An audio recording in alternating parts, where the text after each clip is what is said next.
Olá, meus amigos, e aí, como vocês estão? Estão bem? Espero que estejam todos bem.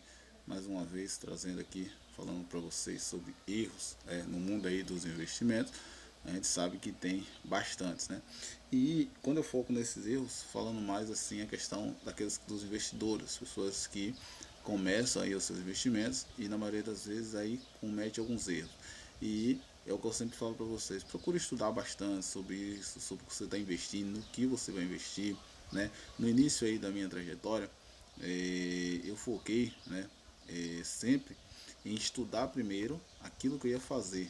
Se eu queria investir na LCI, eu passava quase 2 dias estudando sobre as LCI, qual a melhor, qual o melhor banco entrega a melhor LCI, né? Quando eu queria CDB, ia sobre o CDB, queria sobre ações, ia sobre ações. E isso traz um conhecimento. Por isso que hoje eu estou passando para vocês, né, aqui no meu canal, sobre esses investimentos, porque adquirindo alguns conhecimentos traídos aí justamente dos estudos feitos, beleza? Meus amigos, tem aí piores erros, né, que os investidores cometem, né, principalmente em base de início, né, o que ele começa a fazer aí, seus inícios aí dos investimentos, tem aí grandes problemas que eles têm feito, os investidores em si, e isso não é normal, porque toda vez que você faz esse processo, a sua perda vai ser gigante, você vai começar a ter aí uma perda de capital muito grande, e isso vai te gerar aí uma tristeza, né? Porque quando você vê o seu dinheiro que você luta o tempo todo para ganhar sendo perdido, você vai ter aí uma grande de uma visão, falando assim mais justo, beleza? Mas tem como você investir sem esses erros? Tem. Então eu vou trazer para vocês os erros e trazer as soluções. Por exemplo, o primeiro erro aqui é muito grande que eu acho assim todos os investidores, primeiro de tudo, é investir na renda variável sem ter uma reserva de emergência aí na renda fixa. Isso aí é o que vários e vários investidores fazem. Por que eu estou falando isso para vocês? Porque alguns aí no meu canal, já foi no Instagram e me falou, começou na renda variável e depois vai montar sua reserva de emergência, porque quer ganhar logo e depois faz aí a sua reserva de emergência a longo prazo. Meus amigos, eu sempre falo para vocês isso. Primeiro de tudo, monte aí a sua reserva física de emergência, reserva de emergência, né, na renda fixa.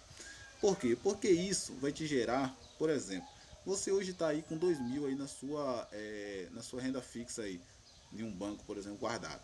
Amanhã tem uma empresa que você queria muito, hoje está de R$ 20, amanhã ela cai para 18. Você estuda sobre a empresa, foi o que eu falei a questão dos estudos, estuda sobre a empresa, baixa lá no Google o RI da empresa, olha o gráfico todo, tudo que está acontecendo, por que essa empresa caiu desse jeito, né? Para você não colocar seu capital sem saber o que você está fazendo. E aí você vai lá e faz o quê? Faz um aporte. Por que você vai fazer um aporte? Porque você tem esse dinheiro guardado para você ir lá e comprar naquele preço que você queria. Você vai olhar o PVP e vai ver que está baixo, descontado. Então é o momento de você fazer uma compra. Quando você não tem esse capital, você vai ser aí mais uma vez uma perda de oportunidade. E as oportunidades normalmente não começam a acontecer assim do dia para a noite. Vai chegar, vai sumir, vai chegar, sumir. Não. Normalmente as oportunidades vêm e se você não estiver atento, você acaba perdendo ela e para você conseguir recuperar fica praticamente impossível. Então, meus amigos, o primeiro passo é ter a renda primeiro fixa, aí, né? Ter uma renda fixa sua montada, que isso aí vai te gerar uma tranquilidade a longo prazo, né? Porque você vai ter seu capital para o caso de uma emergência e depois você parte aí para variável. Você vai começar a ter aí, investir na renda variável, na questão das ações, você vai para ir para os fundos imobiliários, que vão estar aquele processo de alternância, né? E isso você já vai ter também aprendido bastante e vai saber onde você está colocando aí o seu capital, beleza? O outro erro, né, gritante assim que eu acho, é você também não concentrar todos os seus investimentos em um único ativo. Meus amigos, a gente vê muito isso nos fundos imobiliários. Tem grandes fundos imobiliários que já quebrou e tende a quebrar, né, por o fato de ter um único ativo aí na sua carteira. Qual o risco que isso gera? Por exemplo, se você compra lá um fundo imobiliário que ele tem só um inquilino, e se esse inquilino decidir romper com ele, note que o fundo imobiliário não vai conseguir ter capital suficiente para te pagar 2, 3 meses e encontrar um inquilino assim de imediato. Porque se está sendo difícil conseguir outro para montar dois, imagine para conseguir um sem ter nada. Então, não concentre seus investimentos em um único ativo. Tenham muita atenção a isso. Ou então, a outra situação que você tem é, por exemplo, às vezes você chega aí quer montar sua carteira de ações e você gosta lá da Petrobras, por exemplo. Então você vai todo mês aportando em Petrobras, todo mês aportando em Petrobras.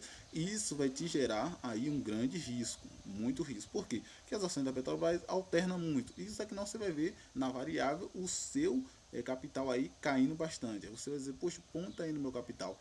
Normalmente é o que acontece na bolsa de valores variável. Vai ter aquela perda que a gente já sabe, que a gente só perde quando a gente vende, mas enquanto não vende, você sabe que vai estar com a projeção baixa. Então, esse é um dos erros também que muitos investidores iniciantes cometem. Então, preste bastante atenção nessa situação, né, na questão dos ativos, dos monos ativos. Preste atenção, vocês vão concentrar os seus ativos. Preste sempre essa atenção, é muito bom. Então não foque só em uma empresa. Tenham 5 empresas, tenham 4 fundos imobiliários mais diferenciados, porque isso vai te gerar uma segurança. Então, trouxe para vocês aí, né, os dois erros gritantes de todo iniciante investidor, que a maioria dos investidores concentram e fazem. Então tá aí, preste atenção, cuidado para vocês não caírem nisso, não fazer, para você estar tendo uma perda aí futuro em excesso, tá bom? Agradeço vocês pela compreensão, sigam lá, compartilhem, né? E deixem o seu joinha lá nos conteúdos, que isso ajuda bastante para o nosso crescimento, tá bom? Fique com Deus.